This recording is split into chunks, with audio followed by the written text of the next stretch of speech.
Hello friends, एक बार फिर से आप सभी दोस्तों का केटीपी क्लासेस ऐप और टेक्निकल मंच के इस ऑनलाइन प्लेटफॉर्म पर हार्दिक स्वागत है। तो जैसा कि आप स्क्रीन पे देख ही रहे हो, आज हम कुछ इलेक्ट्रिशियन थ्योरी के मोस्ट इम्पोर्टेंट जो पॉइंट है वो हम डिस्कस करेंगे।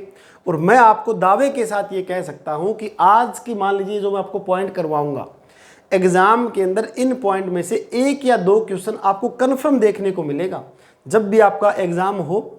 जैसे हिमाचल के अंदर अभी लाइनमैन की वैकेंसीज है, हरियाणा के अंदर भी अभी लाइनमैन की वैकेंसीज आने वाली है, लाइनमैन एसए की वैकेंसीज, और राजस्थान के अंदर आप सभी को पता है टेक्निकल हेल्पर की प्री जो परीक्षा है वो कंप्लीट हो चुकी है। अब मेंस के बच्चे तैयारी कर रहे हैं, ठीक है। तो उन सभी एग्जाम के अंदर आज का जो पॉइंट हमारा रहेगा वो सबसे इम्पोर्टेंट रहेगा। ध्यान से सुनिए इनको। तो सिंपल तरीके में थ्योरी पढ़ना काफ़ी बढ़िया बात रहती है। सिंपल तरीके में देखो, जरूरी थोड़ी हमारे पास बुक में जो लिखा हो उस तरीके से हम चलेंगे।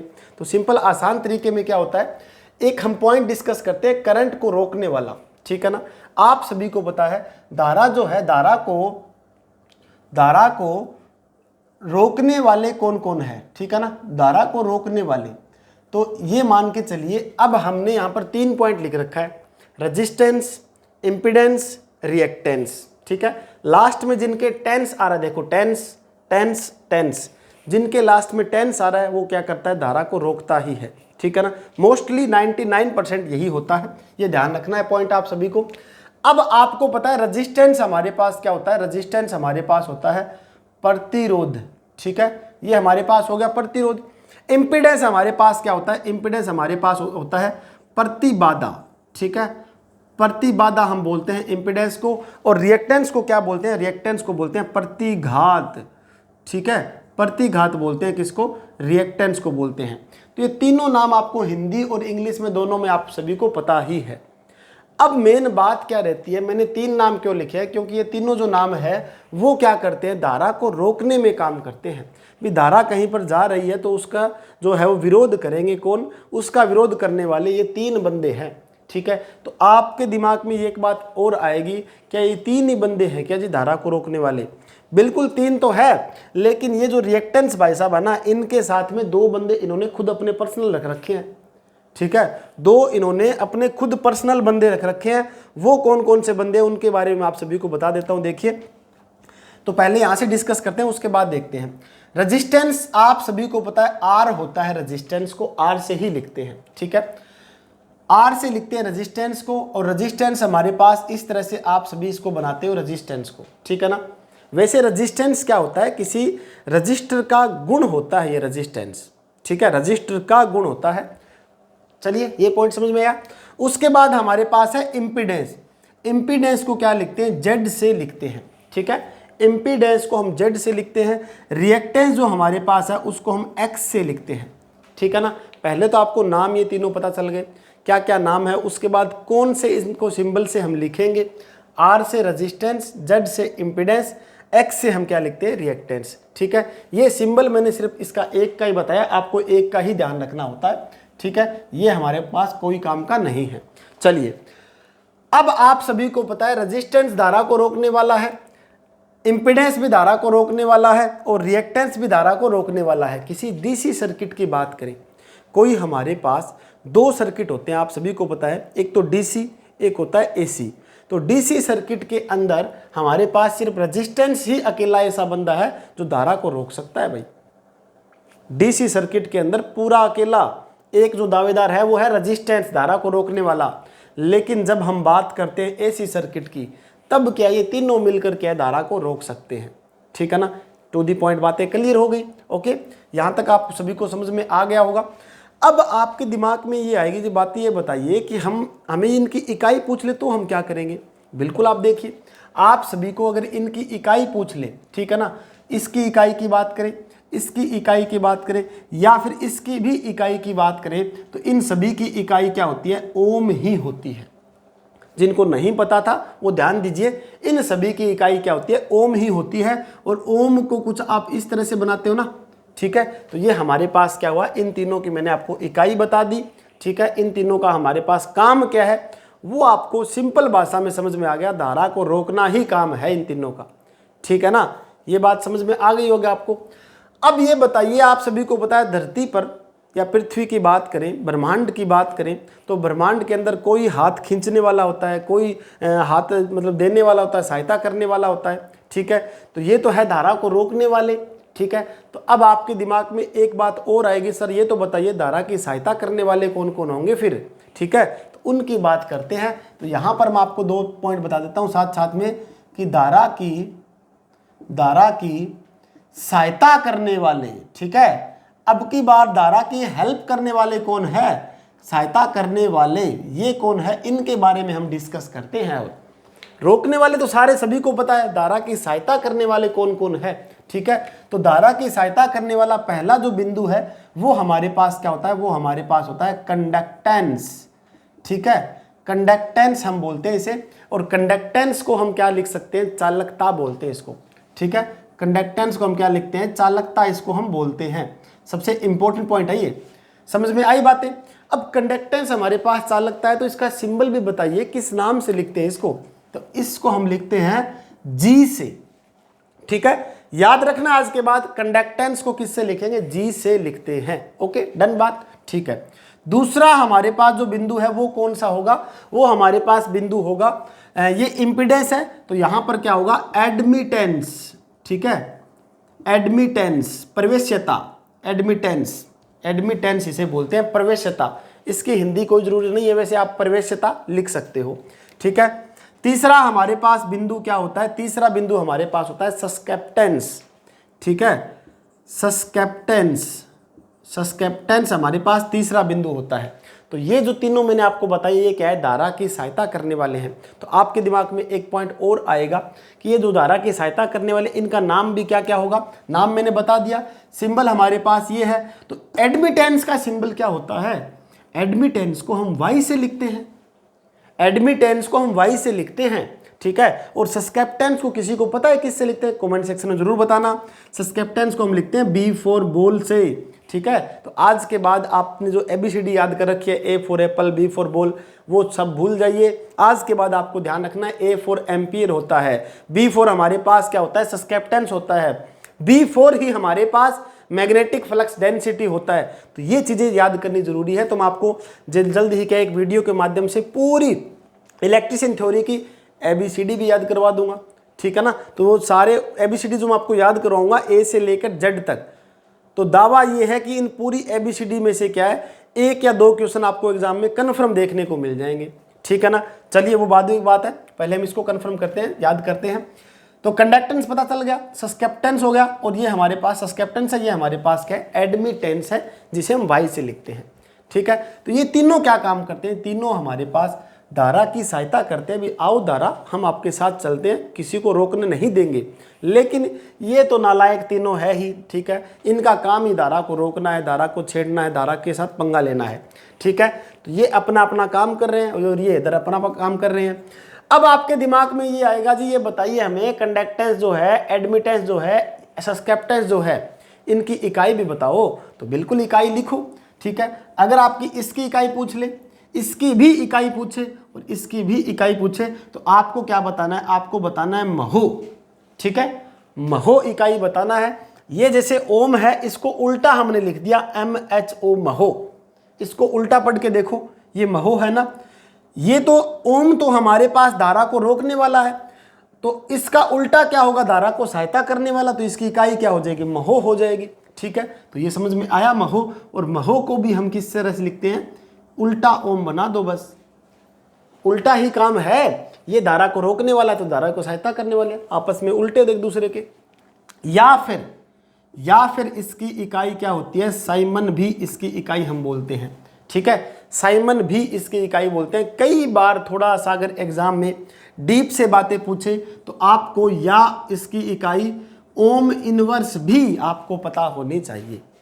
समझ में आई बातें ये, ठीक है ना। तो ये पॉइंट सारे आपको ध्यान होने चाहिए। इकाई मैंने बताई है यहाँ पर, और यहाँ पर मैंने आपको इनकी इकाई बता दी, ठीक है। 2-3 बिंदु और बचे हुए हैं अभी तक। मैंने क्या बताया था, ये जो भाई साहब है ना, रिएक्टेंस भाई साहब है, इन्होंने अपने खुद पर्सनल 2 बंदे रख रखे हैं अभी, ठीक है। अब आप सभी को पता है 2 बंदे इनके कौन कौन से हैं। तो 2 बंदे हमारे पास, इनके डिस्कस करते हैं। एक तो हमारे पास होता है कौन सा, XC होता है इसका, ठीक है। और एक इसका जो बंदा है वो कौन सा है, वो हमारे पास है XL बंदा है, ठीक है ना। इन्होंने अपने पर्सनल दो बंदे रख रखे हैं XC और XL। तो यहां पर मैं डिस्कस कर लेता हूं। XC हमारे पास क्या होता है, XC हमारे पास कैपेसिटिव रिएक्टेंस, ठीक है। XC क्या होता है, कैपेसिटिव रिएक्टेंस, कैपेसिटिव रिएक्टेंस, ठीक है। अब ये बताइए कैपेसिटिव रिएक्टेंस जो हमारे पास है इसका फॉर्मूला क्या बनेगा, एग्जाम के लिए सबसे इंपॉर्टेंट है। तो XC बराबर क्या होता है, 1/2 पाई, ठीक है, 2 पाई FC। ये आपको फॉर्मूला याद रखना है। और यहाँ इस फॉर्मूले से एग्जाम के अंदर लगभग क्वेश्चन पूछ ही लेते हैं आप सभी से, ठीक है। और XC की इकाई क्या रहेगी, आपको ये पूछ ले भी कैपेसिटिव रिएक्टेंस की इकाई बताओ, तो आप सोचोगे इकाई क्या है, तो इनके सरदार की इकाई क्या है, इनके सरदार की इकाई है ओम। तो ये अलग थोड़ी चल सकते हैं इनके सरदार से, तो इनकी भी इकाई क्या रहेगी, इनकी भी इकाई ओम ही रहेगी बस, ठीक है। उसके बाद हम बात करें, दूसरा हमारे पास बिंदु क्या दे रखा है, दूसरा हमारे पास है XL। तो XL की बात मैं यहाँ करवा देता हूँ आपको। देखो XL क्या होता है, XL हमारे पास होता है इंडक्टिव रिएक्टेंस, ठीक है। इंडक्टिव रिएक्टेंस होता है कौन सा, XL हमारे पास इंडक्टिव रिएक्टेंस होगा। अब आपको पूछ ले कि इंडक्टिव रिएक्टेंस का फॉर्मूला क्या होता है, ये बताइए। तो इंडक्टिव रिएक्टेंस का 2 पाई FL हमारे पास फॉर्मूला होता है। अब आप अगला पॉइंट यही सोचोगे, सर आपने फॉर्मूला बता दिया, ठीक है, इकाई तो बताओ इनकी। तो यही भी हम बात करेंगे इसके अंदर। तो XL, इनके सरदार कौन है, X है, इसकी इकाई ओम है, तो इसकी इकाई अलग थोड़ी होगी, ठीक है ना। तो इसकी भी इकाई क्या रहेगी, इसकी भी इकाई ओम रहेगी, ठीक है। तो ये आपको 4-5 जो बिंदु मैंने बताए हैं आपको समझ में आ गए होंगे, ठीक है। यहाँ पर 2 पॉइंट मैं एक्स्ट्रा और करूँगा, उनकी हम बातें जरूर करेंगे। क्या बातें करेंगे, देखो अगर आपको पूछ ले कंडक्टेंस जो है किसका उल्टा होता है, ठीक है ना, आपको ध्यान रखना जो कंडक्टेंस हमारे पास होता है वो किसका उल्टा होता है, वो होता है प्रतिरोध का उल्टा। डन, बात समझ में आ गई, ठीक है। कंडक्टेंस हमारे पास प्रतिरोध का उल्टा होता है। और यहां पर आपको पूछ ले, हाँ भी ये बताओ भाई प्रतिरोध जो हमारे पास है, प्रतिरोध जो हमारे पास है वो किसका उल्टा है, तो वो हमारे पास कंडक्टेंस का उल्टा है। एक दूसरे में ये उल्टा काम कर रहे हैं, ये रोक रहा है तो ये चला रहा है धारा को, ठीक है। इंपीडेंस की बात करें, इंपीडेंस हमारे पास Z बराबर क्या होता है, 1/Y होता है, आपको ध्यान हो तो, ठीक है, 1/Y। तो आप बोलोगे एडमिटेंस बराबर क्या होगा, तो एडमिटेंस Y बराबर हमारे पास क्या होता है, 1/Z होता है, ठीक है। लगभग बच्चों को पता नहीं होती बातें, ठीक है, तो ध्यान रखिए इन सभी के बारे में। X जो हमारे पास है ये क्या होगा, X बराबर होता है 1/B होता है, ठीक है ना। ये धारा को रोकने वाला, ये धारा को चलाने वाला, ठीक है। और यहाँ पर हम B की बात करें, सस्केप्टेंस की बात करते हैं, तो B बराबर क्या होता है, 1/X होता है। बस एक दूसरे के उल्टे हैं ये, ठीक है। तो ये बिंदु आपको समझ में आया होगा यहाँ तक। तो अब एक पॉइंट हमारे पास और बचा हुआ है, वो भी मैं आपको डिस्कस करवाऊंगा अभी जस्ट। तो नेक्स्ट पॉइंट हमारे पास क्या है वो देखते हैं अभी। तो यहाँ तक आप सभी को अच्छी तरह से समझ में आ गया होगा कि धारा को रोकने वाले कौन है, धारा को सहायता करने वाले कौन है। टू दी पॉइंट मैंने आपको बातें बताई है, ठीक है, आपको समझ भी आया होगा। अब चलिए हम देखते हैं अगला पॉइंट हमारे पास जो इम्पोर्टेंट क्या रहेगा। और ये जो मैं आपको अभी पॉइंट करवाने वाला हूँ ये समझ लीजिए एग्जाम के अंदर 99% आपको कन्फर्म देखने को मिलेगा, ठीक है। चलिए देखते हैं। आप सभी को पता है धारा का हमारे इसका प्रतिरोध का हमारे पास एक फॉर्मूला होता है R बराबर ρL/A, ठीक है। ये फॉर्मूला आपको याद होगा, प्रतिरोध का नहीं याद है तो ध्यान दीजिए इस पे, ठीक है। यहाँ पर मैं सिर्फ आपको इसके बारे में बताऊंगा ये क्या चीज़ है, रो जो लिखा हुआ है, ठीक है। यहाँ से अगर हम रो निकालते हैं एक साइड में, रो बोलते हैं इसे रो एक साइड में निकालेंगे, बराबर में ये A इधर जाके गुना होगा R के साथ, ठीक है, गुना गया। उसके बाद ये L नीचे आ जाएगा, L नीचे गया, ठीक है। यहाँ से हम इस रो की इकाई बना देते हैं। देखिए R की इकाई क्या है, R की इकाई आप बोलोगे जी ओम होता है, ठीक है। A हमारे पास होता है अनुप्रस्थ काट क्षेत्रफल, क्षेत्रफल की इकाई आप सभी को पता है मीटर स्क्वायर में होती है, ठीक है। L हमारे पास क्या होता है, लंबाई, लेंथ, यानी कि लेंथ को हम लिखेंगे मीटर में, ठीक है। इसको कैंसिल कर सकते हैं, कैंसिल कर दिया तो हमारे पास रो क्या बना, रो हमारे पास हो गया ओम गुणा में मीटर। इसकी ट्रिक मैं आपको ऐसी बताऊंगा, आप भूलोगे नहीं, ठीक है ना। ट्रिक बताऊंगा आप सभी को, पहले आप लिख लीजिए, ये जो रो मैंने यहाँ पर आपको बताया ये है क्या, रो हमारे पास होती है रजिस्टिविटी, ठीक है, रजिस्टिविटी, ओके, स्पेसिफिक रजिस्टिविटी बोलते हैं, जिसे हम क्या लिख सकते हैं, जिसे हम लिख सकते हैं विशिष्ट प्रतिरोधकता, विशिष्ट प्रतिरोधकता हम इसे हिंदी में बोलते हैं, ठीक है। और वैसे इस सिंबल का नाम होता है रो, रो इस सिंबल का नाम होता है। तो अब देखिए ट्रिक क्या है, ट्रिक यही है कि आपको पूछ ले विशिष्ट प्रतिरोधकता, कभी ऐसा नहीं लिखा मिलेगा भाई रो की इकाई बताओ, रो कभी नहीं लिखा मिलता एग्जाम के अंदर। एग्जाम के अंदर या तो रजिस्टिविटी लिखा मिलेगा या लिखा मिलेगा विशिष्ट प्रतिरोधकता की इकाई बताओ। तो आप सभी को पता है आर यानी कि रजिस्टिविटी रेजिस्टेंस से ही बनी है, रेजिस्टेंस से ही इकाई ये हमारे पास बनी है रजिस्टिविटी। तो रेजिस्टेंस की इकाई आप सभी को पता है क्या होती है, आप बोलोगे जी ओम होती है, सभी को पता है ये बातें तो, ठीक है, बच्चे को पता है। तो ओम होती है, लास्ट में क्या है इसके एम है, तो ओम एम हमारे पास आगे और आ जाएगा, बस एम यहाँ पर खत्म हुआ है तो एम से ही शुरू करो, जिसे हम क्या लिख सकते हैं, मीटर से लिख सकते हैं। अब ये इकाई आप नहीं भूलोगे और सबसे इंपॉर्टेंट इकाई है एग्जाम के लिए, ठीक है। तो रजिस्टिविटी जो हमारे पास है ये भी क्या करती है, धारा को रोकने का ही काम कर रही है, ठीक है।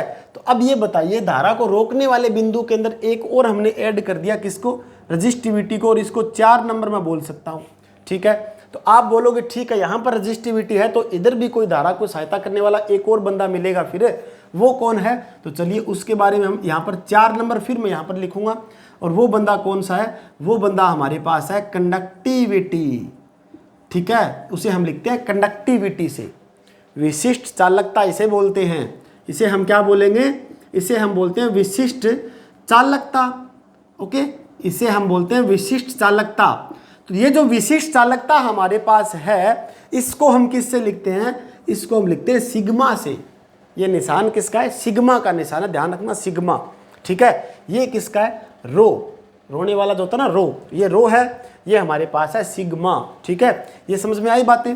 अब सिग्मा का और रजिस्टिविटी का आपस में क्या संबंध है, उल्टा संबंध आपको पता है, ये तो धारा को सहायता करने वाला बंदा है और ये धारा को रोकने वाला बंदा है, ठीक है। तो हमारे पास उल्टा संबंध है तो इसका क्या हो जाएगा, एक दूसरे का ये डिवाइड में हो जाएंगे, ठीक है। तो ये हमारे पास सिग्मा का फॉर्मूला बनता है। लेकिन एग्जाम के अंदर आपको ये पूछेंगे कि ये बताइए सिग्मा की इकाई क्या होगी, कंडक्टिविटी की इकाई बहुत बार एग्जाम में पूछी गई है, चलो इसकी इकाई निकाल देते हैं। फिर यहां से चलते हैं हम, G बराबर क्या होता है आप सभी के पास है 1/r फॉर्मूला सभी को पता है, ठीक है। उसके बाद हम क्या कर सकते हैं, 1/r जो हमारे पास है, r का फॉर्मूला मैंने अभी लिखवाया, देखो r का फॉर्मूला हमारे पास रो L/A है, चलो लिख देते हैं रो L/A, लिख दिया मैंने यहाँ पर, ठीक है। इसको पलटी तो आप करवा दोगे, ठीक है ना, पलटी मरवानी है इसको, तो कैसे करोगे, a जाएगा ऊपर, चलो a गया ऊपर, ठीक है, बटा में हमारे पास L बचा, और इस साइड में रो हमारे पास डिवाइड में ही है तो हम रो को लिख सकते हैं 1/रो हम लिख सकते हैं इसको, ठीक है, समझ में आ गया पॉइंट, ठीक है जी। अब देखिए 1/रो ये है, यहाँ भी 1/रो है, ये किसका मान है, सिग्मा का मान है, तो हम क्या बोल सकते हैं, G बराबर सिग्मा, इसकी जगह मैंने क्या किया, इसकी जगह मैंने ये सिग्मा लिख दिया, सिग्मा आगे क्या है, A/L है, A/L है। अब हमें इकाई किसकी निकालनी है, इकाई निकालनी है सिग्मा की, ठीक है ना, इकाई निकालनी है सिग्मा की। वैसे आपको पूरा एक्सप्लेन करने की कोई ज़रूरत नहीं है, जो बच्चा डायरेक्ट इसकी इकाई याद कर सकता है ओम मीटर, वो सबसे बेस्ट बात है, क्या ज़रूरी है हमें इस पूरा प्रोसेस करने की, ठीक है। वैसे मैं आपको समझा रहा हूँ, देखो सिग्मा हम यहाँ पर निकालेंगे, तो सिग्मा निकालने के लिए L जाएगा इस साइड, G गुणा में L, A जाएगा नीचे, चलो A गया नीचे, ठीक है। G की इकाई क्या बताई थी मैंने आपको, G की इकाई यानी कि हमारे पास थी महो, चलो लिखो महो, गुणा में L, L की इकाई क्या होती है, लंबाई, लंबाई हमारे पास मीटर में, बटा में A है अनुप्रस्थ काट क्षेत्रफल, एरिया, एरिया की इकाई क्या होती है, एरिया की इकाई होती है मीटर स्क्वायर में, तो इससे कैंसल, तो हमारे पास क्या इकाई बनेगी, महो बटा मीटर हमारे पास इकाई बन जाएगी किसकी, ये हमारे पास इकाई है सिग्मा की, जिसे हम क्या बोलते हैं, कंडक्टिविटी। तो मैं आपको ये बताऊं एग्जाम के अंदर आपने देखा भी होगा, अभी राजस्थान टेक्निकल हेल्पर का भी एग्जाम हुआ है, अभी हरियाणा लाइनमैन का भी एग्जाम हुआ है, सभी एग्जाम के अंदर क्या है लगभग यहाँ से आज के जो मैंने आपको ये पॉइंट करवाए हैं इन्हीं पॉइंट में से क्या है, लगभग एग्जाम के अंदर 1 या 2 क्वेश्चंस कन्फर्म देखने को मिलते हैं। ठीक है, तो सभी साथियों को ये आप सभी ने समझ लिया होगा। और मेन बात तो ये है कि हरियाणा के अंदर अभी जो लेटेस्ट वैकेंसी आ रही है, तो एक छोटी सी एडवाइस रहेगी आप सभी साथियों को। हिमाचल के अंदर भी आप सभी को पता है लाइनमैन की वैकेंसी आ गई है, लाइनमैन और एसएसए की। उन सभी साथियों के लिए भी एक छोटी सी एडवाइस यही है कि तैयारी शुरू कर दीजिए। कई बार ये सोचते हैं सर नोटिफिकेशन आएगा पूरा या एग्ज़ाम डेट आएगी तब हम शुरू करेंगे। ठीक है, थ्योरी थोड़ा सा ये समझ लीजिए लेंथी पार्ट है, पूरी महाभारत है थ्योरी एक अकेला कम पार्ट नहीं है। पूरी थ्योरी को पढ़ने के लिए हमें अच्छी तरह से टाइम देना पड़ता है, एक एक पॉइंट हमें कवर करना पड़ता है। लेकिन आसान बनाने के लिए मैंने आपको पूरा तरीका समझाया किस तरह से। ठीक है, किसी बुक में नहीं लिखा मिलेगा, कोई भी बुक आप छानबीन कर लेना, किसी बुक में ये लिखा मिल जाए ना भाई धारा को रोकने वाले कौन है, धारा की सहायता करने वाले कौन है, तो आप मुझे बता सकते हो। ठीक है, ये चीज़ें आसान करने के लिए आप सभी को बताई जाती है। तो मैं तो आप सभी को यही बोलूँगा, हिमाचल वाले स्टूडेंट को भी, हरियाणा वाले स्टूडेंट को भी, कि नोटिफिकेशन वगैरह का वेट मत करो, तैयारी आप शुरू कर दो। ठीक है, अभी 1 जून से ही क्या है, नया बैच शुरू हो गया है अपने केटीपी क्लासेस ऐप पे, और काफ़ी बच्चे बढ़िया रिस्पॉन्स दिखा रहे हैं। अभी से उन्होंने तैयारी शुरू कर दी है। ठीक है, केटीपी क्लासेस ऐप आप डाउनलोड कीजिए। यहाँ पर आपको क्या है, कंप्लीट जो थ्योरी की क्लासें हैं, बैच चल रहे हैं अपने, ठीक है, ये ज्वाइन कर सकते हो। कोई भी डाउट हो तो आप इस पर मैसेज भी कर सकते हो। केटीपी क्लासेस ऐप डाउनलोड करोगे, वहाँ पर चैट बॉक्स का ऑप्शन होगा। ठीक है, वहाँ पर आप मैसेज कर सकते हो। अगर आपको कोई डाउट हो तो ये मेरे नंबर है भाई, नंबर लिख लो 80 593 58 967। ठीक है, ये नंबर है अपने, इस नंबर पर आप क्या है व्हाट्सअप मैसेज करना। ठीक है, कोई भी डाउट हो तो आप मुझे पूछ सकते हो। तो ये थ्योरी आपको कैसी लगी एक बार कमेंट सेक्शन के अंदर ज़रूर बताएं। ठीक है, तो चलिए फिर आज के लिए इतना ही, मिलते हैं next. Thank you very much.